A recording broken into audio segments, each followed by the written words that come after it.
नमस्कार, आपण पाहत आहात लोकांक्षा न्यूज।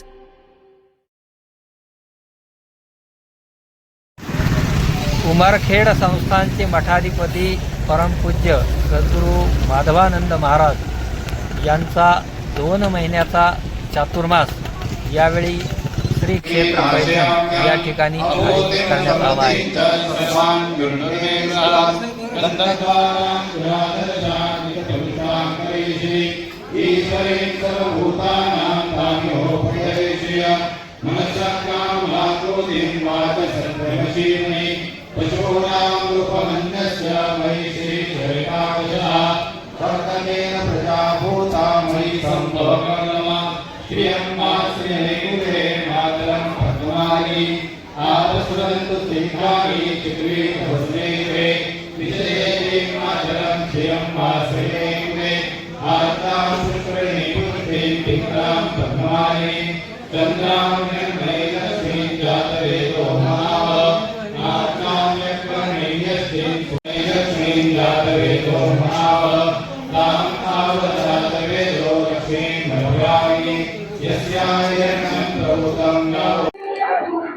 श्री क्षेत्र पैठण म्हणजेच दक्षिण काशी म्हणून ओळखल्या जाणाऱ्या गोदावरीच्या सानिध्यात असलेल्या संत श्रेष्ठ शांतीब्रह्म एकनाथ महाराज यांच्या कृपेने आराध्य दैवत विश्वंभर व आदिनाथापासून प्रारंभ झालेल्या सांगदेव मुक्ताई द्वारा संत ज्ञानेश्वर महाराजांशी संबंध जोडणारी उमरखेडचे चिन्मयानंद महाराज, येळेगावचे तुकामाई व गोंदवले येथील ब्रह्मचैतन्य महाराजांपर्यंत येणारी सिद्ध परंपरा असलेल्या चिन्मय मूर्ती संस्थानचे मठाधिपती परमपूज्य माधवानंद महाराज यांचा या वर्षीचा चातुर्मास पैठण नगरीमध्ये मोठ्या थाटात संपन्न होत आहे।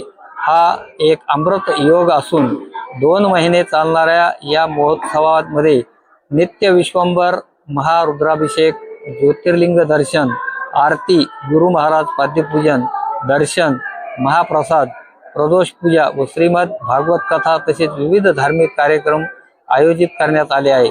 भाविकांनी या सर्व कार्यक्रमाचा लाभ घ्यावा असे आवाहन समितीच्या वतीने करण्यात आले आहे। या ठिकाणी आपण पाहत आहोत की उमरखेड संस्थानच्या या मठाचे हजारो आणि लाखो भाविक या ठिकाणी चातुर्मासासाठी उपस्थित असतात। आपण बघतो की प्रत्येक चातुर्मासाला या ठिकाणी भाविकांची मोठी गर्दी असते। या संस्थानच्या वतीनं दररोज नित्यपूजा आणि विविध धार्मिक कार्यक्रम या ठिकाणी आयोजित करण्यात येत असतात। या वर्षी चातुर्मास अनुष्ठान महोत्सव श्री क्षेत्र पैठण या ठिकाणी हरिभक्त परायण भागवताचार्य अनिल महाराज पुजारी यांची सुश्राव्य अशी भागवत कथा या ठिकाणी आयोजित करण्यात आलेली आहे। या ठिकाणी आत्ताच विश्वंभर दर्शन म्हणजेच लिंग दर्शनाचा कार्यक्रम या ठिकाणी संपन्न झालेला आहे आणि यानंतर आता भाविकांनी महाप्रसाद घेऊन महाराजांच्या दर्शनासाठी या ठिकाणी हे भाविक या ठिकाणी थांबलेले दिसत आहेत। महाराजांच्या आगमनानंतर या ठिकाणी त्यांचं दर्शन घेतात आणि संध्याकाळी प्रदोष पूजेनंतर दररोजच्या कार्यक्रमाची या ठिकाणी सांगता होत असते।